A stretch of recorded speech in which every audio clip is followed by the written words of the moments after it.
I'd like to welcome everyone. And I'm Holly Anderson, System Administrator of the EPSB, and I'm here with Andrea McHugh, one of the hearing officers for the board. She's not on the matter that we are here to help you with, but she's here to help me with this EPSB. And if you have any questions at any time, since there are not that many people on here, you can just kind of ask the questions and we will answer them best we can. Can folks hear us okay?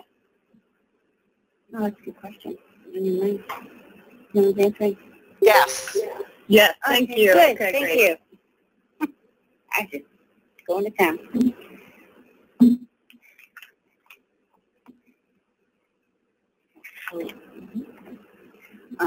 So as the memo that we had sent out stated, that this is a training that's limited to how to use ePSB for your filing of documents in this case or looking for things that are going on in it. It is not a forum to discuss substantive issues in the case, just how to use the portal and find information. And so we're going to start right in. We are, everyone who uses the portal has to have a login and create an account. I think everyone probably has one, but we were going to go over quickly how to create an account. You can access our portal through our website or directly to it, and you can just create an account, answer the questions that come along, which would be individual accounts. Any of the information that's requested with stars has to be filled in. And once you have all of that in, there is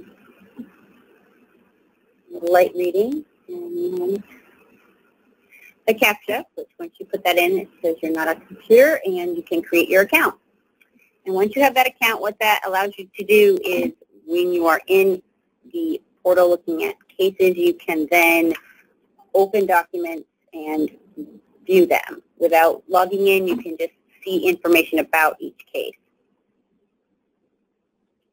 I think that's pretty much about logging in. Okay, so for demonstration purposes, we're going to log in using my account.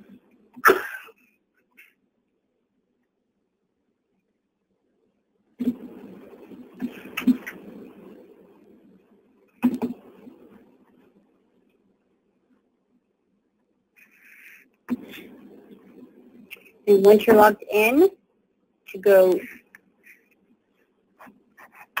into, we're going to use The first topic we're going to cover is how to find information available in ePSB about this case, including the parties, schedule, board-issued documents, filings by parties, and public comments. So first thing we need to do is search by case 8816. Right. You can do it. You can search by the case number, the fourth one over. And then any case number you're looking for, you put it right in here, 818. 8816. I got it. And once that comes up, the blue case number that you see in the middle of your screen is what you must click a second time in order to actually enter the case. And once here,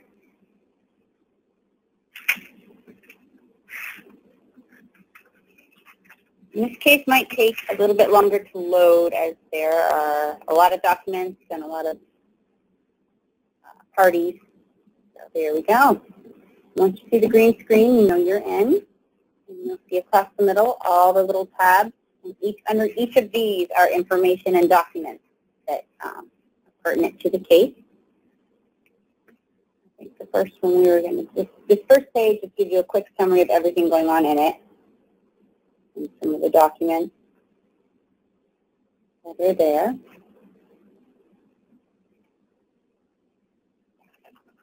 The second tab, People, when that is clicked on, you'll see all the people involved in the matter. And this is where you can also see who is involved for service list purposes. Where you'll see everyone's emails. If there's an email listed on the right-hand side of the list, that means they're participating through this ePSB system, and that's how they will receive and file all their documents. And when we were looking at this earlier, I think pretty much everyone involved in the case now is involved through ePSB, so there wouldn't be any need to mail copies. Except for the one paper copy that you need to file with the board every time you file anything with us. Okay, so that's the People tab. Really just information about all the parties and the participants. We'll move on to the Schedule tab next.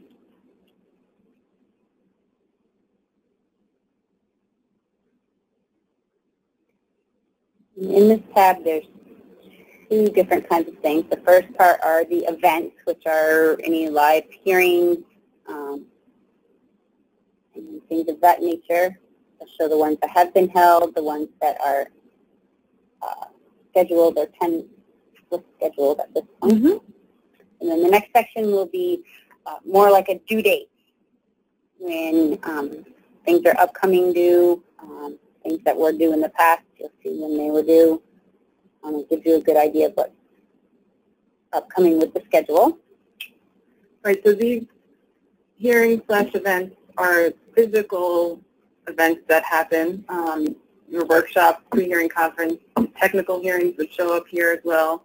And then the case schedule, as Holly mentioned, is more of a way to focus on due dates to respond to motions. And there's also another way to look at that, which we'll get into when we get to the motion section.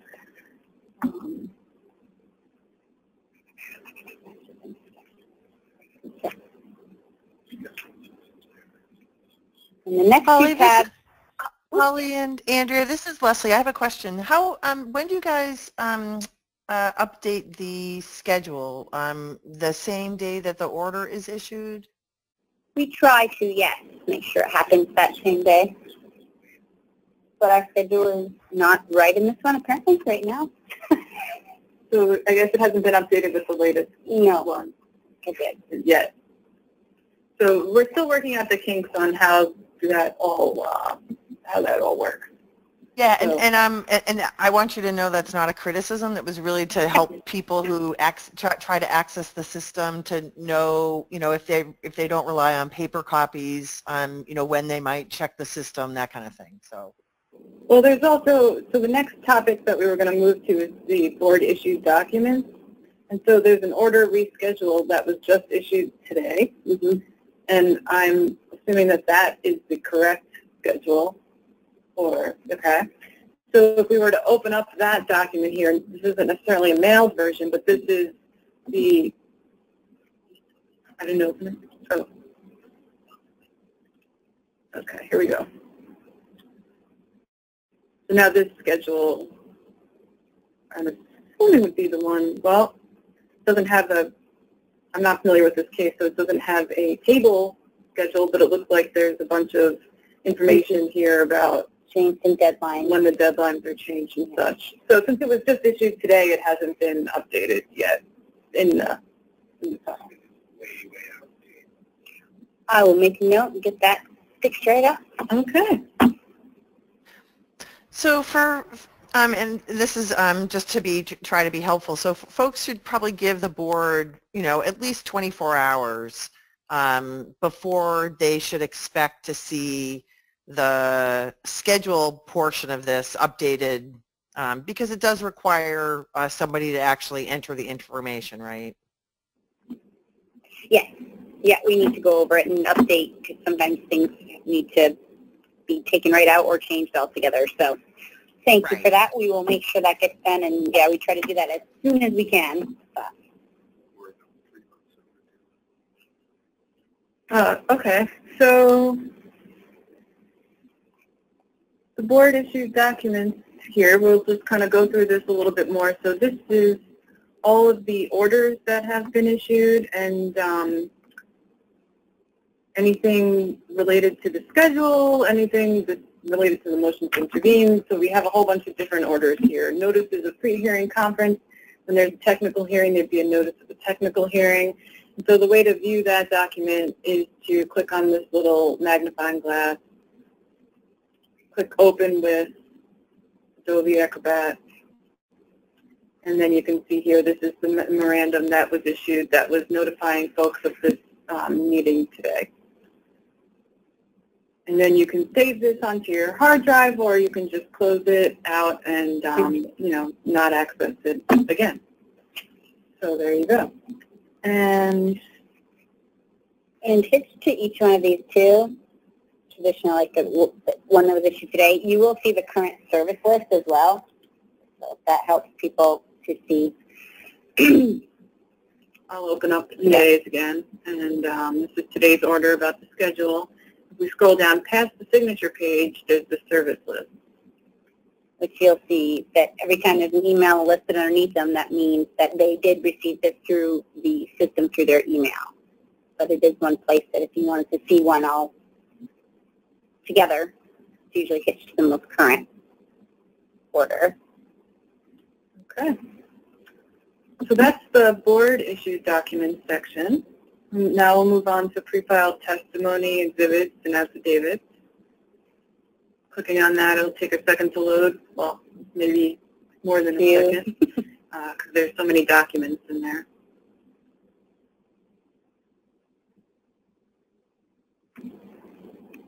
Oh, we got it. Okay. This is pretty self-explanatory. You'll see. There's witness Zimmerman here and his direct pre-filed testimony and each of the exhibits that are attached to Mr. Zimmerman's testimony. You'll see that these dates are all September 9th, 2016. That's when the filing date of the petition. And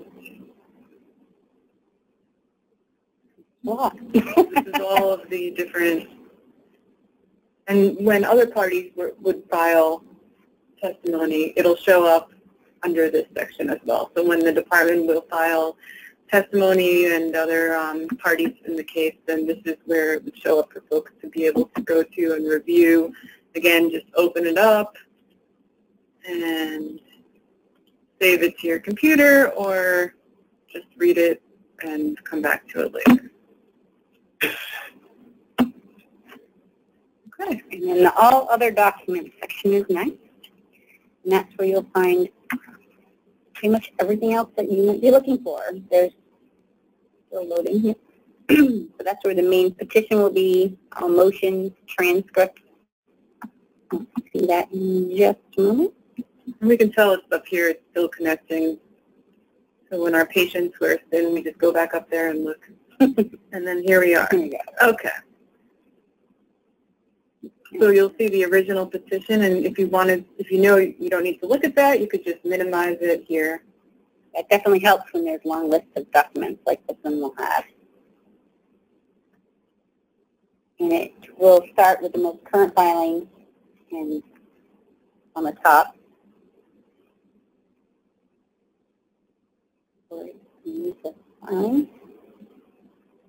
This is where discovery would show.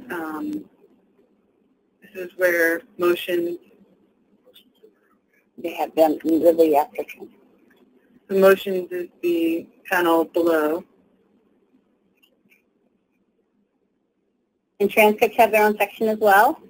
So you can always go back and find them right in there, and those are uploaded as soon as we receive them.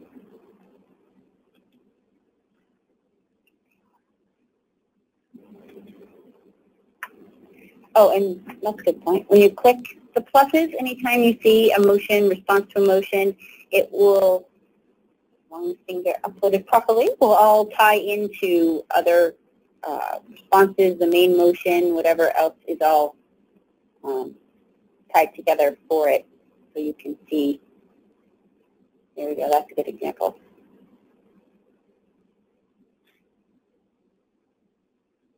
Yeah, so this has the motion for reconsideration, and then after that, there was a response to the motion, and then the order reschedule that was just issued today is resolving that motion.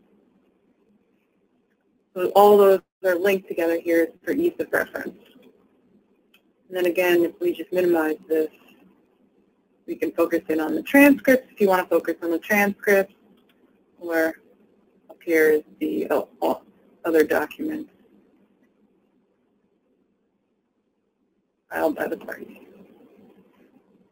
Okay.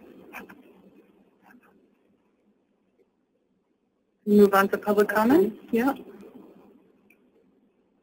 Okay.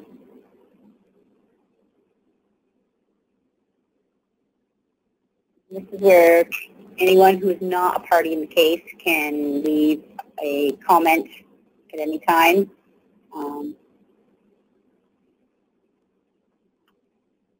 But now everyone might be on here, would be parties, so they would be filing through the regular motions and other means, but this is. And then if anything comes in hard copy, it would be uploaded into this section as well and shown here.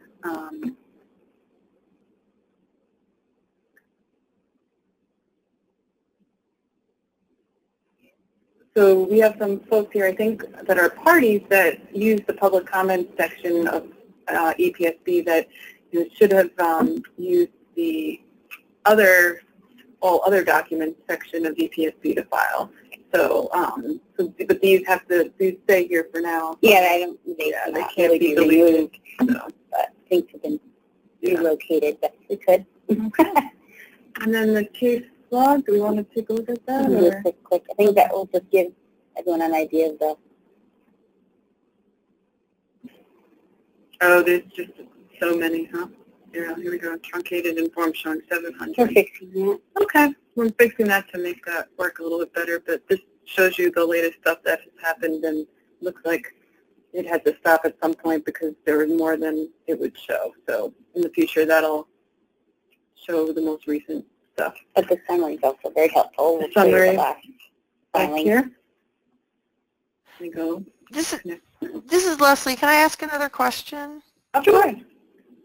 So if someone accidentally files in a public comment section, what should do you look at that and then put it into the right place? And part of the reason I ask is because we want to be I represent Swanton Wind. We want to be responsive, but it's not clear whether someone there may be a request for relief, but if they upload it to the public comment section, it's not clear that they're really asking for a response. I guess I'm wondering sort of what the process is.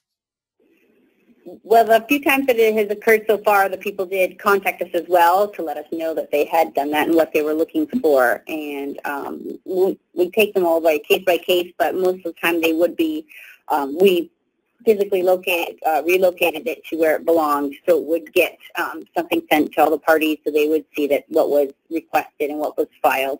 Because every public comment is reviewed by the clerk or the deputy clerk anyway to make sure that it isn't something else that needed more attention. So, but we want to try to get folks to do. It's actually in the system twice. It's under the public comments, and then it would be where it should have been filed as well. Great. Thank you very much. Help? Okay. Yes, sure does. Thank you. Great. Thank you. Okay, so now we're going to move on to how to make a filing. And here we go. I just need to get back into... We have a different system that we use for this kind of thing, so we don't... Well, for practice purposes, right. This is what we're doing here. But it mimics exactly what would be expected of folks when they were going to enter in a document into the system to make a filing into the case. Okay, so first we're going to the current things that are going on. There's discovery coming up. So we go over how to do that. Anytime you want to file in here, that little bar across the top that says select action, that is where you will go and it will give you many choices, as you can see, as to what you might want to be filing. So we'll select all other documents, because the discovery that we want to file isn't one of the other choices here.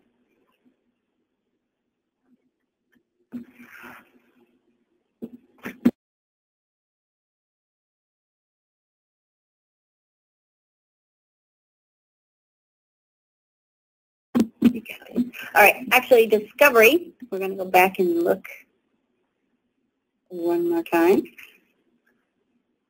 It's always good to make a mistake, because then you realize what you are actually, kind of showing people. So it turns out that I was corrected, and there is a discovery section. So I'm hitting the back button and going back. There you go. And here, it'll tell you, too, things that, like public comments, add motion to intervene. So anything for case parties only, those would be a lot of the things that people will be using now. So there it is, brief comments.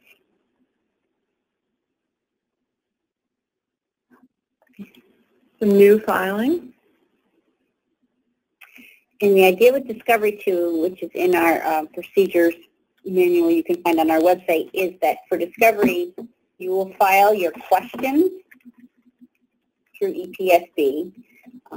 But when it comes to your answers to Discovery, you will file a certificate just stating when and to whom what was answered and where they were sent, instead of filing your answers through the portal, unless you are requested to do so. That's the only time that you'll be responsive to Discovery will be filed.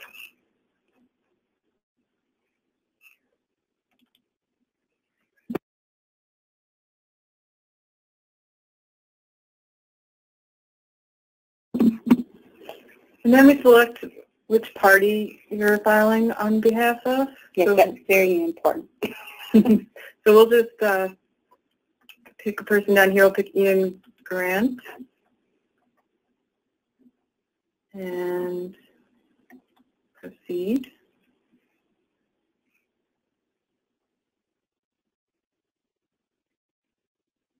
And you get a message saying that your filing has been provided to the appropriate staff member at the board.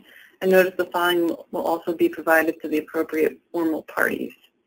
And you can actually go back to and see, because it will show, after you do that in your... We'll go back to the case and take a look at it to show, just to make sure that that document is in there. So I'm clicking back onto 88816 to the case view. And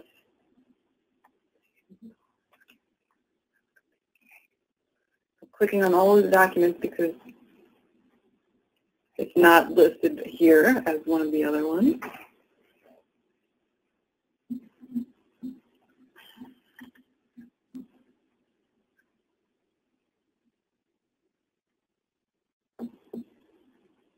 Large circle. And the circle's going around and around, and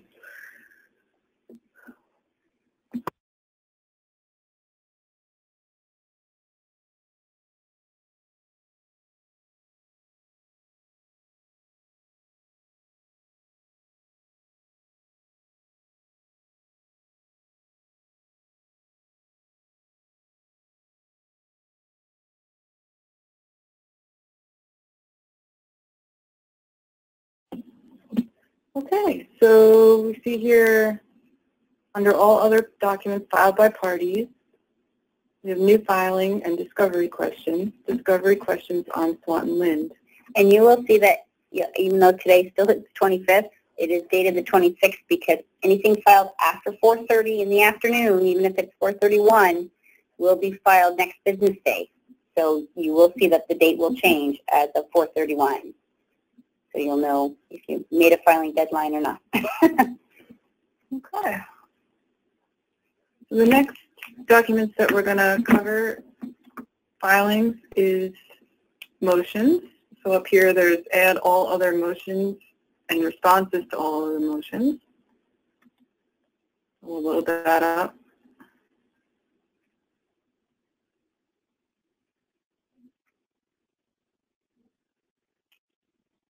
And this is a good place to note, too, where it always asks new filing or a revised version.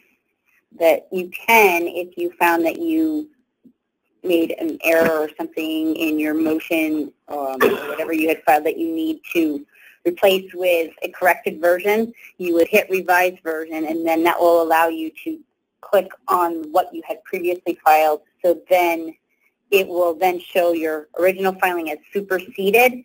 So it will show people in the system that to go to the new version of it. So that's one important thing about how to correct something if you did make an error. So you can see here, when I hit revise version, it pulled up all of the different motions and responses that have been filed in this case to date. So if there was something that needed to be updated and revised, that's how you would do it. So we'll go back to new filing, and we're going to do A motion to change the schedule. if you click this little lookup button here, you'll see that there's a selection of different types of motions or a response or replies. And we're going to do a motion to change the schedule. Upload your document. And for this type of motion, it asks the system asks have all other parties assented to the proposal. So in this case, we'll say no. You don't have all the other parties in the case in agreement. You have no other documents here to file in support of this. And then we'll just select who we're filing on behalf of. So in this case, I'll select Mr. Grant again. And I believe, so this is probably Mrs. Grant, so we'll select both of them. You can select more than one.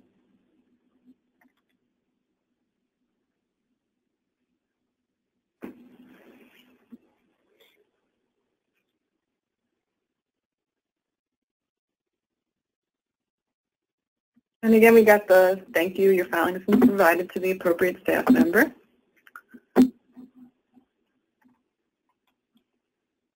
So we'll go back again into the case. Yeah, and we'll do a response to the motion, because I know that that's one already with the intervenor ones. There was a lot of questions on how to do that, because you want to be able to, again, tie it to what motion you are responding to. So it will stay yeah, so that when we together look in at the system. yeah. So that when we look at all the documents, it'll show it all together. So if we go to back up here to all the motions and responses, because now we're going to do a response to that schedule change.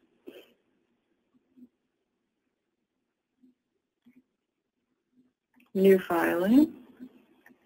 And when we select here, your first two choices are response to a motion and a reply to a response. So the response to the motion comes first.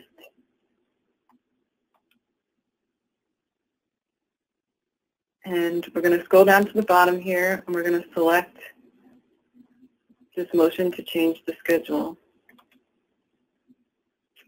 And again, if you had supporting documents or anything else too, you want to just click that and it'll show. Oh, I forgot to attach my document here, so I'll go back and do that. And if you do forget that, it will not let you file without that. And we'll be filing on behalf of Swanton.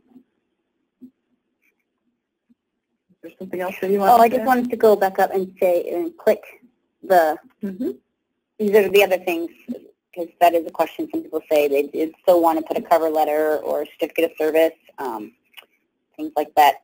And this would be the place to do that, so it will stay tied to what you are filing.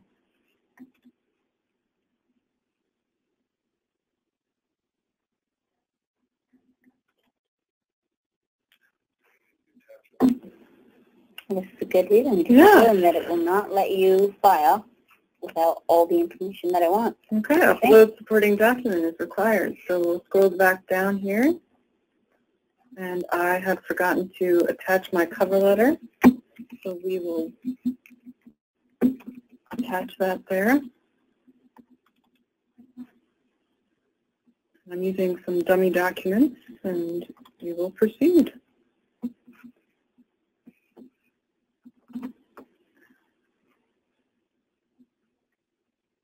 Okay. And a reply to a response would be done just in the same. And we'll just go back to we'll just retrace our steps to show, because we are recording this so that folks who weren't able to attend can take a look at it. So we'll keep going here. And go back up over here.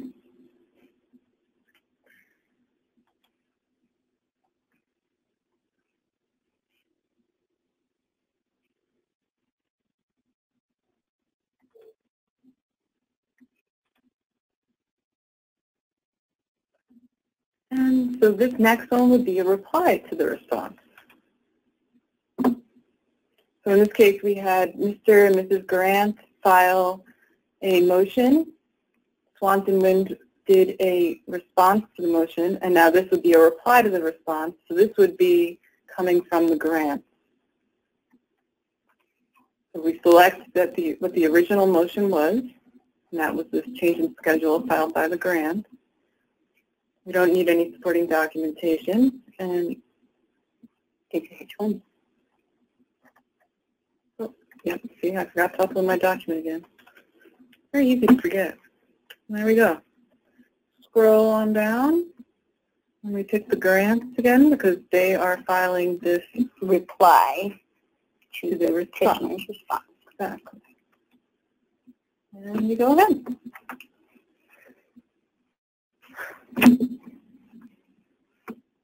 Okay.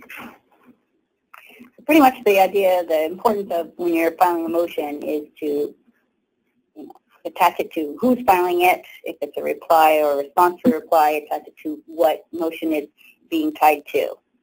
And attaching any extra documents can be done in the second window. So those are pretty much the main steps that people need to just remember.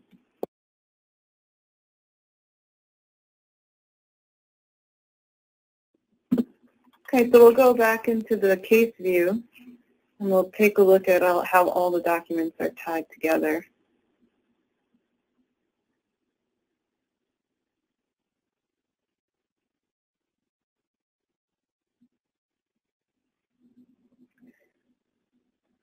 And this would show up under all other documents.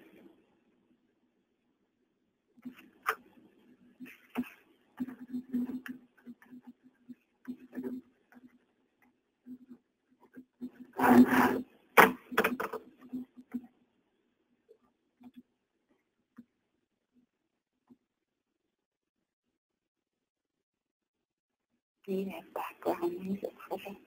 We need some elevator music. Okay, so still thinking, because there are many, many documents in this case.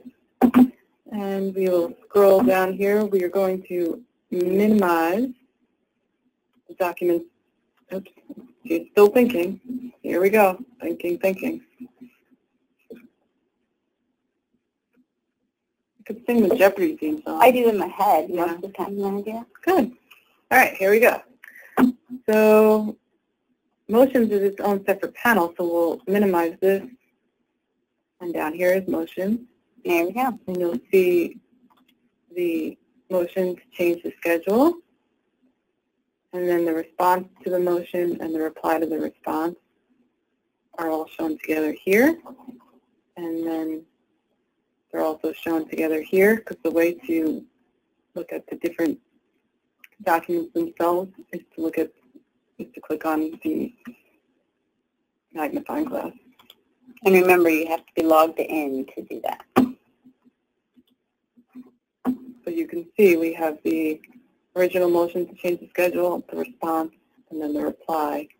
If you wanted to see who was filing which, you need to look at it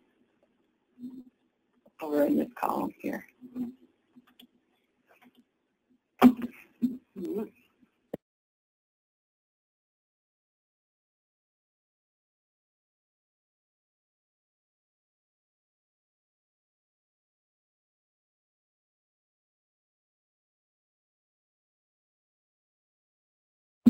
Okay, so the next thing we're going to do is add a witness, because When you want to file pre-filed testimony, the first step before actually filing the pre-filed testimony is to add the witness that is supporting the testimony into the system, because each testimony has to be linked to a specific witness. And exhibit. So I'm selecting Add Witness.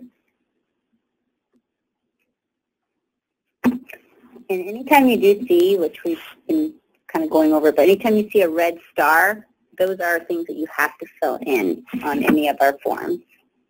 So if you're using a witness that has appeared before the board before,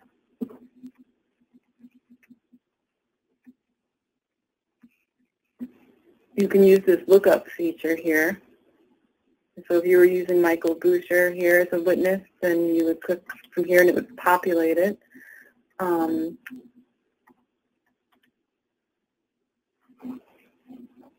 If you need to add a new witness that has not been appeared before the board before, you have to click to add a person here.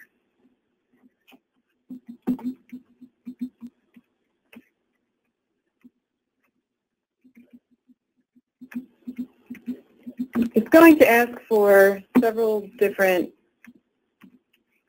required fields that are required in order to enter the person into the system, but they will not show up publicly to folks that are looking at ePSB. It just have the witness's name So in the system. It asks for address type, an address. These pieces of information will only be available internally for We typed it.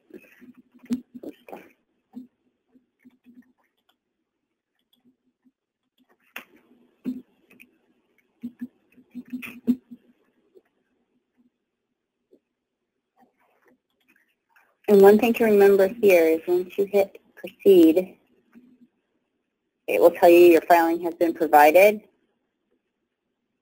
And that, oh wait, this is different. I was thinking at the beginning, right?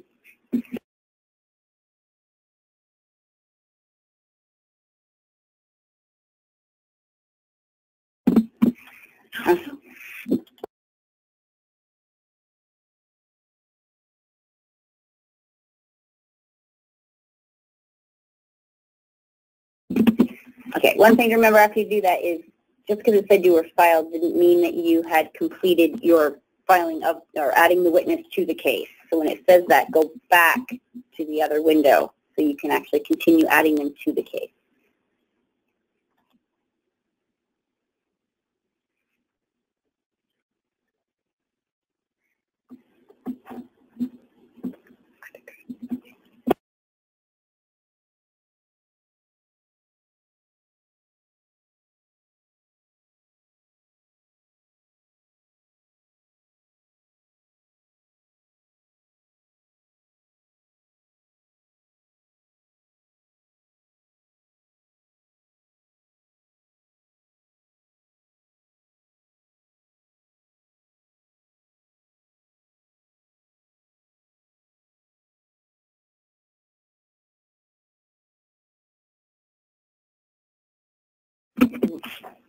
All right, so we will add who we just added. We'll show.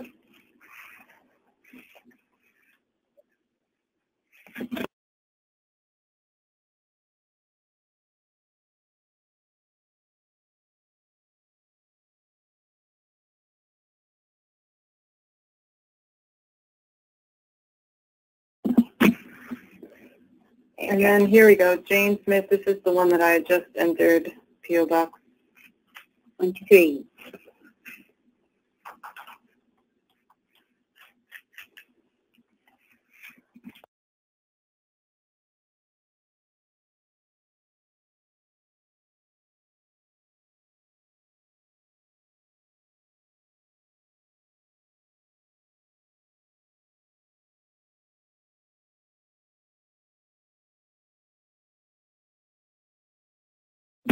So now Jane Smith is showing up here. We need to, so you'll see that the mailing address and the mobile and stuff are here. but that those won't show up when someone is under the list of people. Okay. When you go to the people list, it'll say witnesses, but it will just say the name and I believe who they are, they're on behalf of, which is what we will be checking next. Who is this witness for?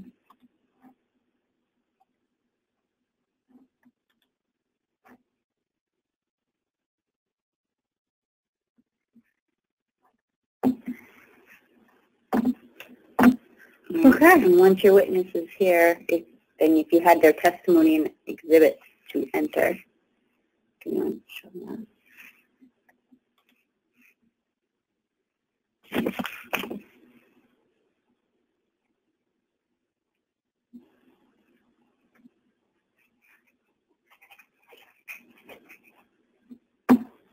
Okay, so now we're going to go back to add pre-filed testimony. We've added our witness in, so we can now add the documents in and attach them to a witness. So now we have a new filing. Direct testimony. I'm just going to attach a test document here. And we have Jane Smith down here. Mountain Wind. And proceed. If you wanted to attach exhibits as well, they have to be separate. There's a different document type. So you can see here now we will have an exhibit. Exhibit number will be Jane Smith 1. Exhibit title, the site map. An exhibit type, site plan.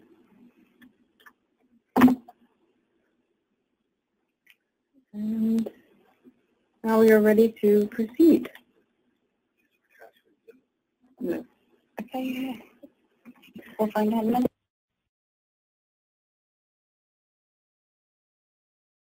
And there was another error that popped up because I forgot to attach an exhibit. So we'll go back here and attach the actual document. It kept my selections from before, so that is helpful to know that if you do make a mistake in that section, you can keep most of your selections.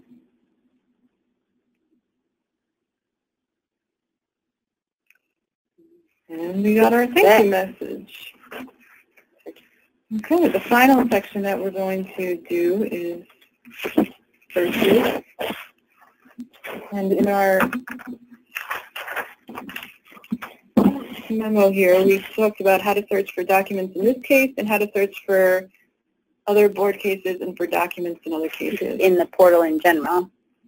In the case itself, moving around throughout the tabs in the case itself is pretty efficient way to find most documents that you might be looking for. Now that you know all the different sections that they would be under motions, pre-filed testimony, board documents. And all other documents. Right, yeah. And under that, the sections that are delineated within that. Okay. But we also have a wonderful list of searches.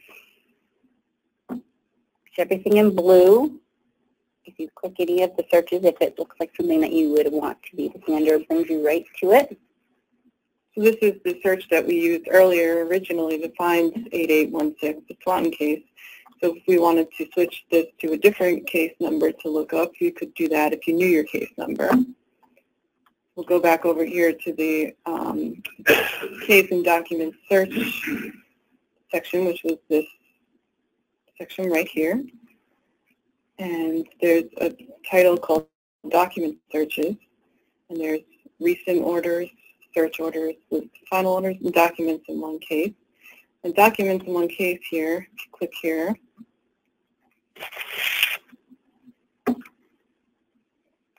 this is where you would make sure, first of all, that you click. Anytime you see those blue lines that were like behind there, that means that there's more choices. You can choose as few as you like or all of them. And then here is how you select all.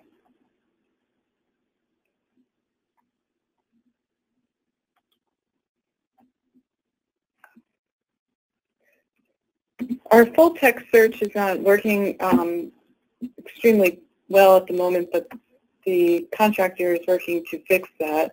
But you'll see here, I just typed in 8816 and selected all over here. So this is showing all of the documents. And this is not the most efficient way, as Holly was saying a few minutes ago, to look at documents in the case. You'd want to go to the My Case view and look at the documents that way. However, if you did want to do a text search, once that starts working, this would be the place to be able to do that. Okay, the other section that we wanted to go back to is case searches. And all case numbers is a nice one. All of them, when you read them here, it's that you can see if any of them have what you might be looking for. But under all case numbers, I just wanted to bring your attention to that one.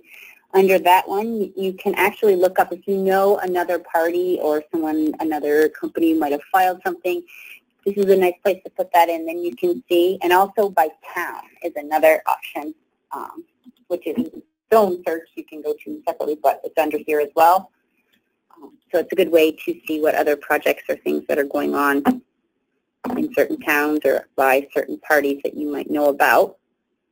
And again, you can... And the important thing to remember is that you don't have to select each one of these fields. You don't have to enter in information to each one of these fields.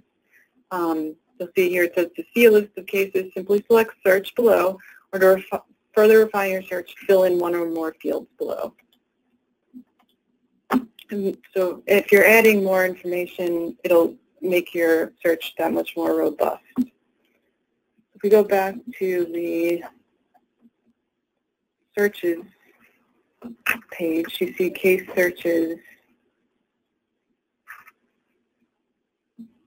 And so you can go right to towns on it. Oh, here we go. Yeah. All projects by town. And I think witnesses, attorneys, we tried to cover most of the searches that people. But of course, if there's something that you can't find, you would want to contact the system administrator email, and we should make sure that we point folks on how to do that. So let's go to the board website, which is there's a quick link. Oops. At the very top. We've put that on the far right. So yeah, the website here. Right to our website. A couple different ways. We still have some more information about it being our new system. Or on the left, it has its own tabs as well. So that link takes you directly to ePSB. And then any of these will bring you back to more information about using ePSB, any questions you may have. Where do we find the system administrator email? Is that on here somewhere? I think that is that under the help. So if we go to ePSB help,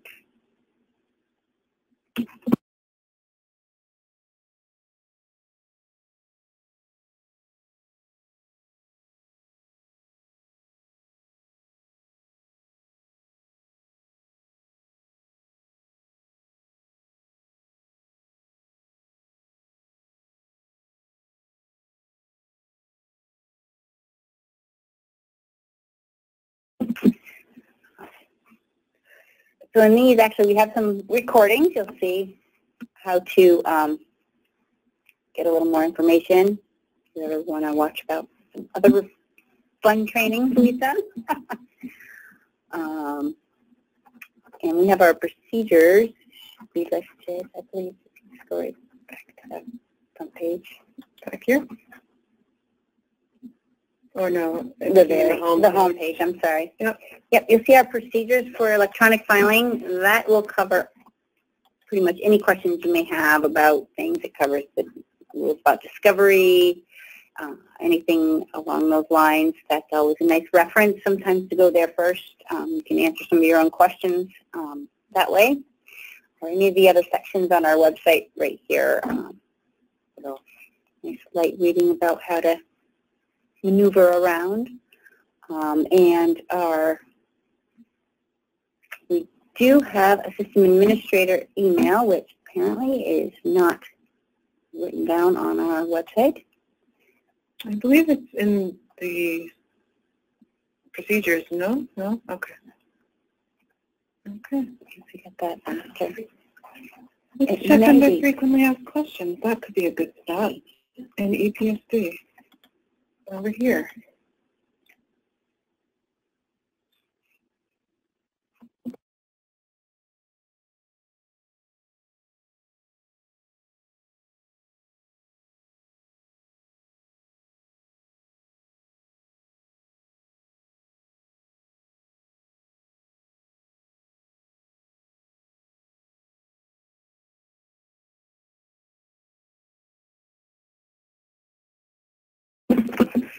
All right, found it. Okay, so we will put it in a more prominent location. However, for the purposes of the training, we will show you the email address where it is create an account. And here it is, this email address for help is psb.epsbsystemadmin@vermont.gov. And you could always also call the clerk of the board as well. I'm the administrator for ePSB at 802-828-2358. Okay, and I think that concludes our training session. Are there any questions? Hearing none? Thank you, folks. That was great. That was great. Thank you very much. You are very welcome. Thank you.